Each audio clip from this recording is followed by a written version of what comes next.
So 2-minute review of Child of Light. I feel like everybody on the internet has played this already, so you don't really need me to tell you much about it.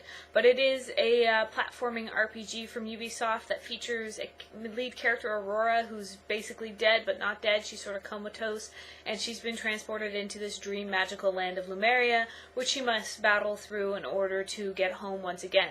The strongest point in this game by far, is the art direction. It's gorgeous. The graphical quality is fantastic, especially for what is a downloadable game. So really, really beautiful motion on the hair, on the flight mechanics, on the world building. Everything looks excellent in this game. It's like a storybook. The characters all talk and rhyme, so again, that helps contribute to that storybook feeling of the game. So it's really an enjoyable world to be in. And as far as the gameplay elements, the RPG elements are really well done. You have several trees that you can choose from for each character and party member to develop their skills without feeling like you're detracting necessarily by choosing one tree over the other.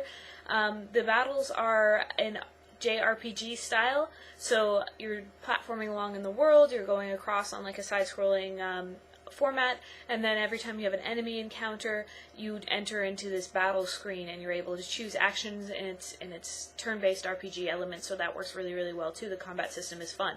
If you play this on regular difficulty, it is extremely easy. So if you're looking for a challenge, you have to play on the harder difficulty, but if you're just looking to enjoy the world and enjoy the music and enjoy the art direction, then it's fine playing on the easier difficulty. You can still strategize, you can still swap out your party members and use different skills, but it's just not going to be hard. I'm about halfway through the game right now, and I have not even come close to dying once because I played on regular difficulty my first time through.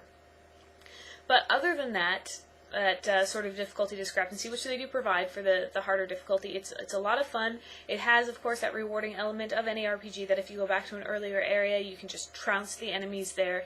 And it's a nice, almost sort of Disney-like fairy tale storyline, because you're essentially fighting a wicked stepmother, but it also has a cast of colorful characters, and it's its own thing.